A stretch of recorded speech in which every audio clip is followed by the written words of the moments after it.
Welcome to today's daily Bible reading. In yesterday's video, we read about this famine that was going on in Samaria, with Syria trying to take over and invade and other stuff, and where Elisha falls and all of that. And we will continue where we left off in 2 Kings, and today we'll be reading chapter 7 to chapter 9. Then Elisha said, "Hear the word of the Lord. Thus says the Lord, tomorrow about this time, a seah of fine flour shall be sold for a shekel, and 2 seahs of barley for a shekel at the gate of Samaria." So an officer on whose hand the king leaned answered the man of God and said, "Look, if the Lord would make windows in heaven, could this thing be?" And he said, "In fact, you shall see it with your eyes, but you shall not eat of it." Now there were 4 leprous men at the entrance of the gate, and they said to one another, "Why are we sitting here until we die? If we say we will enter the city, the famine is in the city, and we shall die there. And if we sit here, we die also. Now therefore, come, let us surrender to the army of the Syrians. If they keep us alive, we shall live, and if they kill us, we shall only die." And they rose at twilight to go to the camp of the Syrians. And when they had come to the outskirts of the Syrian camp, to their surprise, no one was there. For the Lord had caused the army of the Syrians to hear the noise of chariots and the noise of horses, the noise of a great army. So they said to one another, "Look, the king of Israel has hired against us the kings of the Hittites and the kings of the Egyptians to attack us." Therefore they arose and fled at twilight, and left the camp intact, their tents, their horses, and their donkeys, and they fled for their lives. And when these lepers came to the outskirts of the camp, they went into one tent and ate and drank, and carried from it silver and gold and clothing, and went and hid them. Then they came back and entered another tent, and carried some from there also, and went and hid it. Then they said to one another, "We are not doing right. This day is a day of good news, and we remain silent. If we wait until morning light, some punishment will come upon us. Now therefore come, let us go and tell the king's household." So they went and called to the gatekeepers of the city and told them, saying, "We went to the Syrian camp, and surprisingly no one was there, not a human sound, only horses and donkeys tied and the tents intact." And the gatekeepers called out, and they told it to the king's household inside. So the king arose in the night and said to his servants, "Let me now tell you what the Syrians have done to us. They know that we are hungry. Therefore they have gone out of the camp to hide themselves in the field, saying, 'When they come out of the city, we shall catch them alive and get into the city.' And one of his servants answered and said, 'Please let several men take 5 of the remaining horses which are left in the city. Look, they may either become like all the multitude of Israel that are left in it, or indeed, I say, they may become like all the multitude of Israel left from those who are consumed. So let us send them and see.' Therefore they took 2 chariots with horses, and the king sent them in the direction of the Syrian army, saying, 'Go and see.' And they went after them to the Jordan. And indeed all the road was full of garments and weapons which the Syrians had thrown away in their haste.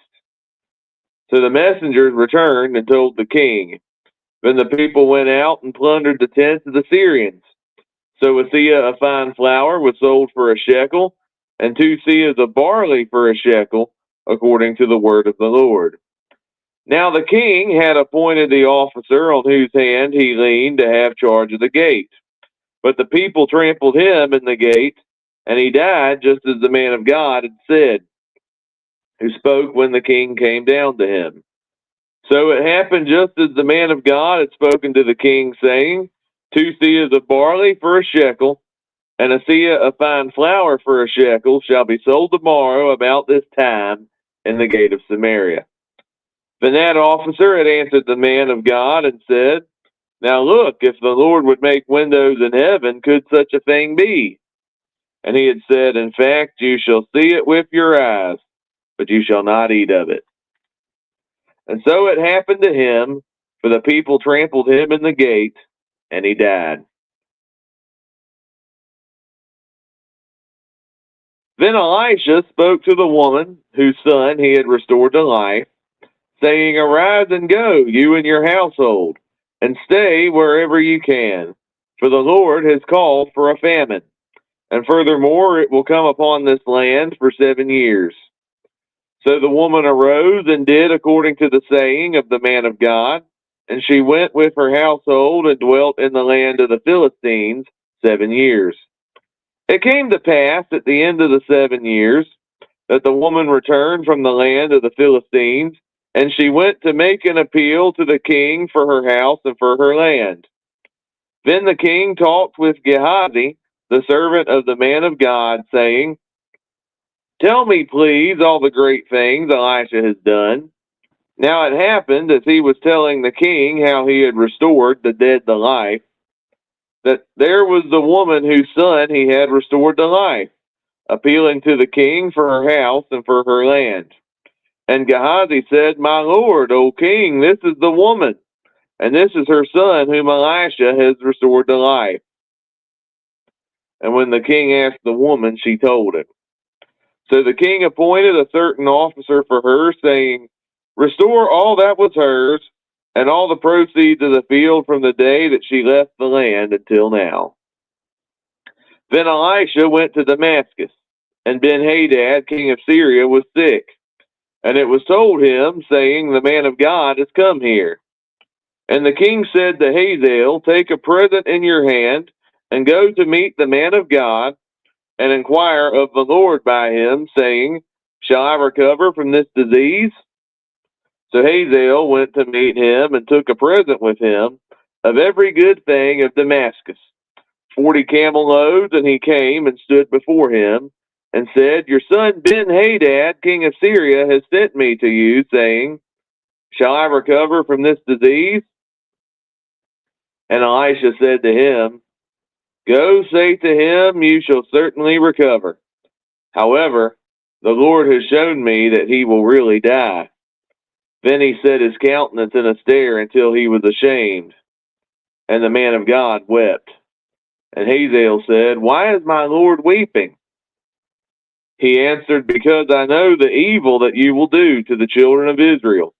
Their strongholds you will set on fire, and their young men you will kill with the sword, and you will dash their children, and rip open their women with child.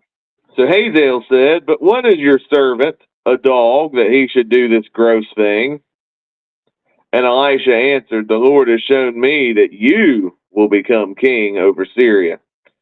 Then he departed from Elisha, and came to his master, and said to him, What did Elisha say to you? And he answered, He told me you would surely recover. But it happened on the next day that he took a thick cloth and dipped it in water, and spread it over his face, so that he died, and Hazael reigned in his place. Now in the 5th year of Joram, the son of Ahab, king of Israel, Jehoshaphat having been king of Judah, Jehoram, the son of Jehoshaphat, began to reign as king of Judah. He was 32 years old when he became king, and he reigned 8 years in Jerusalem. And he walked in the way of the kings of Israel, just as the house of Ahab had done. For the daughter of Ahab was his wife, and he did evil in the sight of the Lord. Yet the Lord would not destroy Judah for the sake of his servant David, as he promised him to give a lamp to him and his sons forever. In his days, Edom revolted against Judah's authority, and made a king over themselves.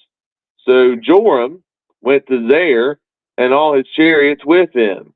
Joram is also Jehoram's name. Then he rose by night and attacked the Edomites who had surrounded him, and the captains of the chariots, and the troops fled to their tents. Thus Edom has been in revolt against Judah's authority to this day, and Libnah revolted at that time. Now the rest of the acts of Joram and all that he did, are they not written in the book of the Chronicles of the kings of Judah? So Joram, or Jehoram, rested with his fathers, and was buried with his fathers in the city of David. Then Ahaziah his son reigned in his place. In the 12th year of Joram, the son of Ahab, king of Israel, there were Jorams in both kingdoms, Ahaziah the son of Jehoram, king of Judah, began to reign. Ahaziah was 22 years old when he became king, and he reigned 1 year in Jerusalem. His mother's name was Athaliah, the granddaughter of Omri, king of Israel. And he walked in the way of the house of Ahab, and did evil in the sight of the Lord, like the house of Ahab, for he was the son-in-law of the house of Ahab. Now he went with Joram, the son of Ahab, to war against Hazael, king of Syria, at Ramoth Gilead, and the Syrians wounded Joram. Then King Joram went back to Jezreel to recover from the wounds which the Syrians had inflicted on him at Ramah, when he fought against Hazael, king of Syria. And Ahaziah, the son of Jehoram, king of Judah, went down to see Joram, the son of Ahab, in Jezreel, because he was sick. And Elisha the prophet called one of the sons of the prophets and said to him, "Get yourself ready, take this flask of oil in your hand, and go to Ramoth Gilead. Now when you arrive at that place, look there for Jehu, the son of Jehoshaphat, the son of Nimshi.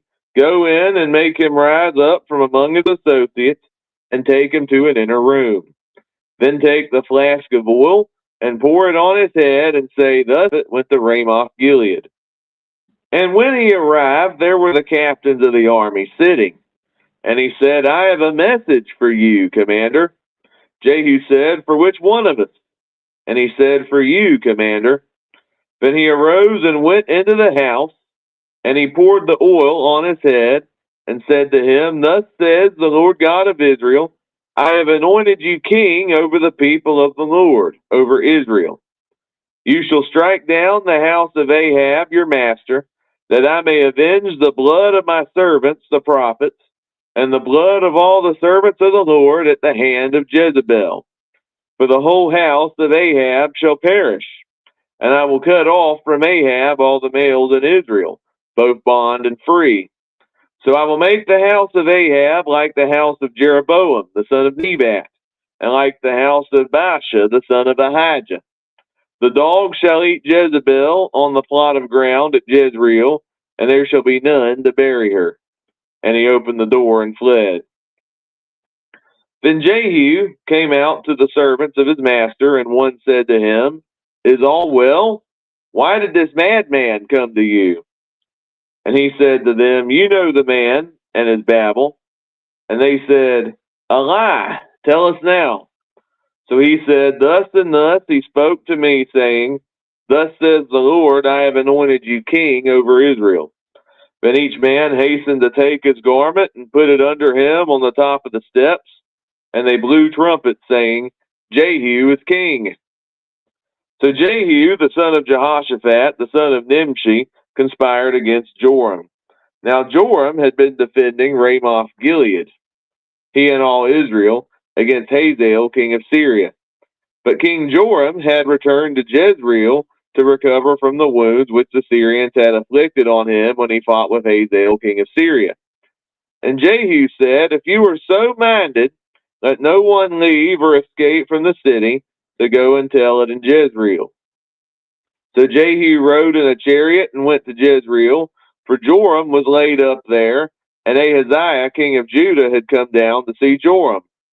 Now a watchman stood on the tower in Jezreel, and he saw the company of Jehu as he came, and said, "I see a company of men." And Joram said, "Get a horseman and send him to meet them, and let him say, 'Is it peace?'" So the horseman went to meet him and said, "Thus says the king, 'Is it peace?'" And Jehu said, "What have you to do with peace? Turn around and follow me." So the watchman reported, saying, "The messenger went to them, but is not coming back." Then he sent out a second horseman who came to them and said, Thus says the king, is it peace? And Jehu answered, What have you to do with peace? Turn around and follow me. So the watchman reported, saying, He went up to them and is not coming back, and the driving is like the driving of Jehu, the son of Nimshi, for he drives furiously. Then Joram said, Make ready. And his chariot was made ready. Then Joram, king of Israel, and Ahaziah, king of Judah, went out, each in his chariot, and they went out to meet Jehu, and met him on the property of Naboth the Jezreelite. Now it happened when Joram saw Jehu, that he said, Is it peace, Jehu? So he answered, What peace? As long as the harlotries of your mother Jezebel and her witchcraft are so many. Then Joram turned around and fled and said to Ahaziah, Treachery, Ahaziah. Now Jehu drew his sword with full strength and shot Jehoram between his arms. And the arrow came out of his heart, and he sank down in his chariot. Then Jehu said to Bidkar, his captain, Pick him up and throw him into the tract of the field of Naboth the Jezreelite. For remember, when you and I were riding together behind Ahab his father, that the Lord laid this burden upon him. Surely I saw yesterday the blood of Naboth and the blood of his son, says the Lord, and I will repay you in this plot, says the Lord. Now therefore take and throw him on the plot of ground, according to the word of the Lord. But when Ahaziah, king of Judah, saw this, he fled by the road to Beth-Hagen. So Jehu pursued him and said, Shoot him also in the chariot. And they shot him at the ascent of Gur, which is by Ibleam. Then he fled to Megiddo and died there. And Jehu entered at the gate. She said, Is it peace, Zimri, murderer of your master? And he looked up at the window and said, Who is on my side? Who? So 2 or 3 eunuchs looked down at him. Then he said, Throw her down.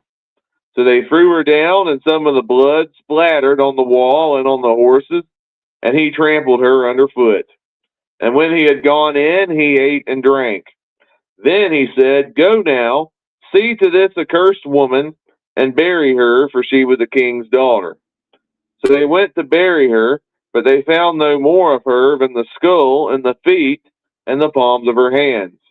Therefore they came back and told him, and he said, This is the word of the Lord, which he spoke by his servant Elijah the Tishbite, saying, On the plot of ground at Jezreel, dogs shall eat the flesh of Jezebel, and the corpse of Jezebel shall be as refuse on the surface of the field, and the plot of Jezreel, so that they shall not say, Here lies Jezebel. Thank you for tuning in to today's daily Bible reading. And join me tomorrow as we continue in 2 Kings by reading chapters 10 through 12.